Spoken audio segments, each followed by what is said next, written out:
Quick disclaimer. Information in this podcast is for general informational purposes only and is not intended to be treated as medical advice. Always consult with your healthcare team before making changes to your diet, lifestyle, supplementation, or medication. If you think you may have diabetes or have risk factors and symptoms, it doesn't help to stick your head in the sand and ignore things. Because if your health is in need of an overhaul, then it's better to do something about it now rather than later. Welcome to Type 2 Diabetes Talk, the place where we chat about what really works to treat type 2 diabetes and prediabetes naturally with nutrition and lifestyle. If you're looking to optimize blood sugar and A1C, lose weight, reduce medications, and improve your overall health, this is the place to be. Now, here's your host, Type 2 Diabetes Nutrition Specialist, Dr. Jeddah. Hello there, Dr. Jeddah here, and thank you for joining me for episode 50. Episode 50. Well, I want to say a big thank you for listening to Type 2 Diabetes Talk, and to those people who send in their feedback and let me know how much you enjoy the podcast. I really appreciate that. I also want to thank those people who have left a rating and review for the podcast on Apple or Spotify, or over on our website. And if you are a regular listener and enjoy the information and haven't yet left us a rating and review, I would really appreciate you taking the time to go down and leave us a rating and review either on Apple or Spotify, which tend to be the most popular listening platforms, or as I said, you can head to our website and leave a rating and review directly. Just head to type2diabetestalk.com/review, or you can find it from the podcast page on our website. In episode 43, we highlighted the growing epidemic of diabetes all around the globe. What's more concerning, though, is the number of people undiagnosed. Estimates were 8.7 million in the US, 1.2 million in the UK, 1 million in Canada, and 500,000 in Australia, not to mention other locations around the world. I'd say these figures are probably grossly underestimated, with many more people going undiagnosed. Each year, November 14th marks World Diabetes Day, and we have a special episode coming on the World Diabetes Day 2024 theme next week. But often during November, we focus on sharing information and resources around diabetes awareness, trying to reach more people who may be undiagnosed and might not know it. That's why I thought it would be good to have a podcast focused on diabetes risks and symptoms. And if you're listening to this, perhaps you're concerned that you may be among the millions currently undiagnosed. Or perhaps you're concerned for a family member, friend, or colleague. I encourage you to share this episode widely with your family members, friends, colleagues, and as many people as possible, as early detection and prevention of prediabetes and type 2 diabetes are key to ensuring your risk of diabetes or more serious complications are minimised. If you have some of the risk factors, you might consider getting proactive to change the modifiable things that you can change. And if you're experiencing any of the symptoms, you might consider getting some blood work at your doctor to assess whether you do have diabetes. Here's the thing. It doesn't help to stick your head in the sand and ignore things. Because if your health is in need of an overhaul, then it's better to do something about it now rather than later.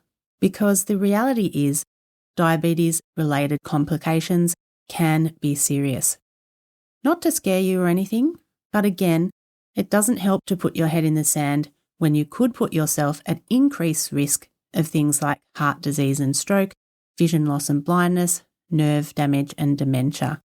So by taking action, you can avoid and minimise these risks. So let's look closer at what diabetes is, why it goes undiagnosed, risk factors, hidden signs, and when to see your doctor for that blood test and health check. There are various different types of diabetes, but the three main types of diabetes are type 1, type 2, and gestational. For the majority of people, type 2 diabetes is the type to be concerned about.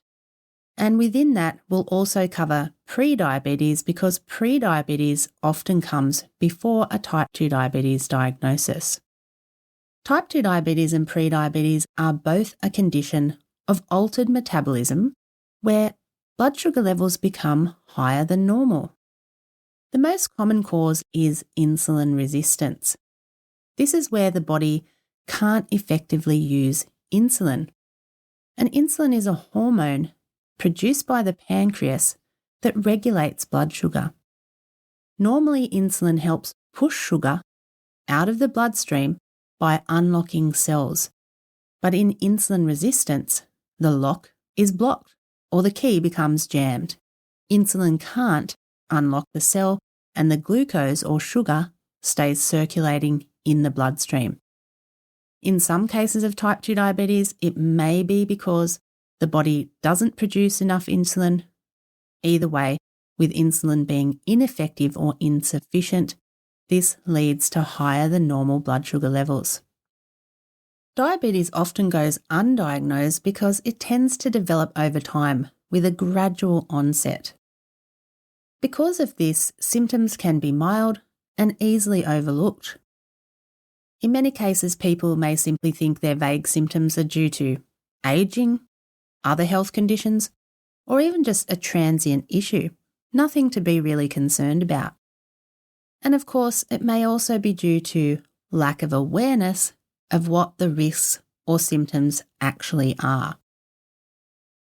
Let's look at risk factors for diabetes first, because certain factors increase the likelihood of developing diabetes, and understanding your risk can help you take steps toward early detection and prevention.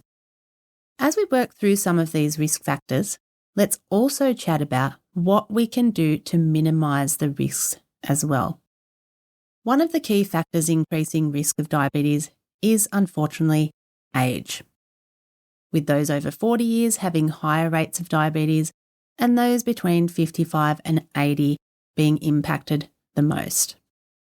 As we age, there are changes that can happen in our body composition, such as increased body fat, decreased muscle mass, and decreased insulin sensitivity in the body's cells.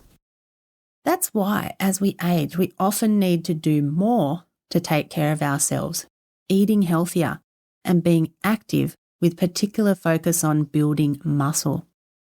But we are seeing more and more cases of diabetes in younger people as well. And this can be due to some of the other factors we're about to discuss, for instance, being overweight.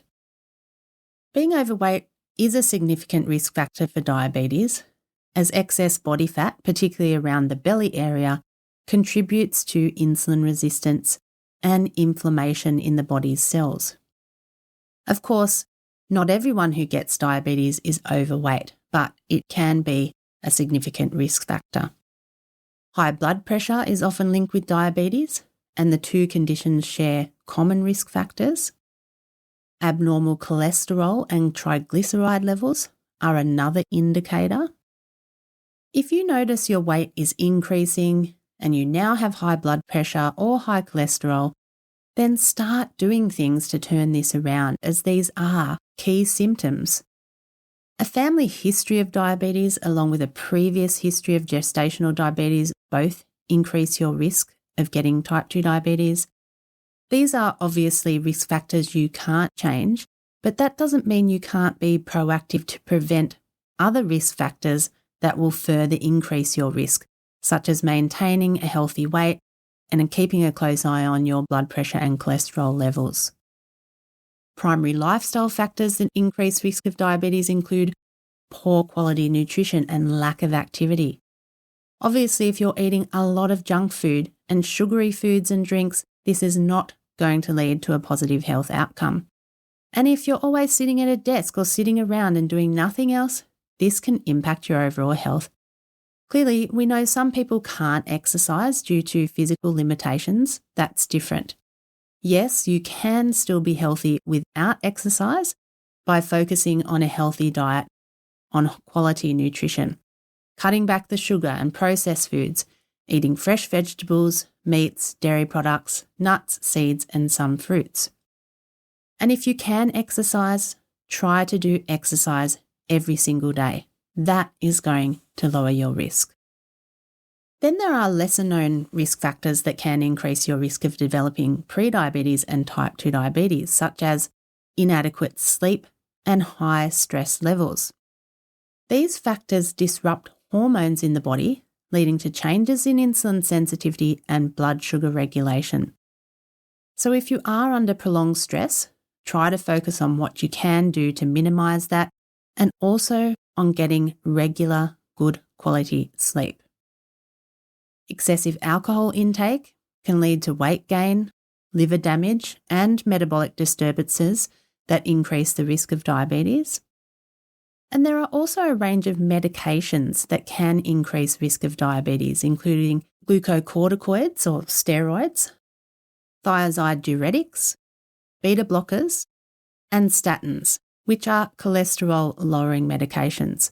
They're the main types, but there can potentially be others, so be sure to check with your doctor to discuss these risks. If you have some of those risk factors presently, think about what could you do to improve your health and minimise those risks. In many cases, there are lots of things we can do. Get proven, practical support to lower blood sugar, weight, and medication. Check out Dr. Jetta's programs and services at type2diabetestalk.com/programs. Now that we've covered those risk factors, you might have been thinking, well, yes, I am a bit overweight. My blood pressure and cholesterol is a bit high. I haven't been eating very well and I've been a bit stressed. Could I have diabetes? Great question. And the key is early detection of diabetes is vital for effective management and prevention of complications.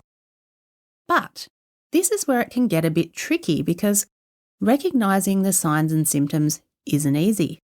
Symptoms of prediabetes and type 2 diabetes can be mild and easily overlooked. So here's some of the common ones to be aware of. Frequent urination. High blood sugar levels cause the kidneys to work harder to filter and absorb the excess glucose, which leads to increased urination. Excessive thirst. As you lose more water through frequent urination, you may become dehydrated, resulting in an increased need to drink fluids. Extreme hunger. Without adequate insulin, cells are deprived of glucose, triggering persistent hunger as your body seeks energy. Fatigue. When your cells can't access glucose for energy, you may feel unusually tired and weak. Blurred vision. High blood sugar levels can cause the lenses of your eyes to swell, affecting your ability to see clearly. Unexplained weight loss. Even though you may be eating normally, your body can't use glucose properly for energy, and this can lead to weight loss as your body starts to use fat and muscle for energy instead. Slow healing sores.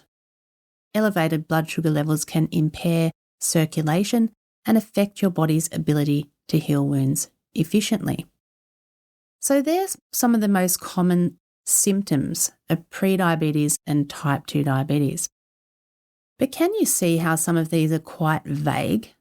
For instance, you might not think going to the bathroom more to pee, being a bit thirstier than usual, or feeling a bit more tired than usual are diabetes symptoms. You could put these things down to nothing, or you might not even take notice of them at all. But if you do notice them, it's certainly time to consider visiting the doctor for a health check and blood test. Sometimes people can be diagnosed with prediabetes, but due to the fact that many symptoms can go unrecognised, many people live with prediabetes or even type 2 diabetes for a number of years before knowing their blood sugar levels are rising or have risen to alarming levels.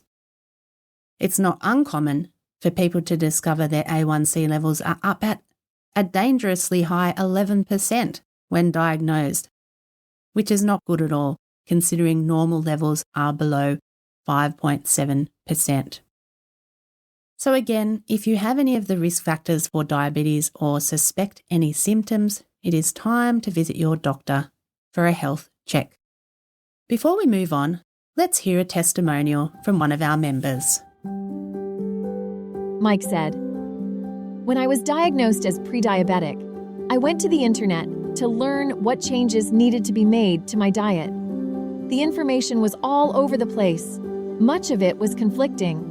When I found DMP, I was impressed with the site and how clear and concise the information was. I'm off and running, and I appreciate your hard work in building such a comprehensive members site." To assess whether you have diabetes, your doctor will send you to have your blood tests at the pathology centre.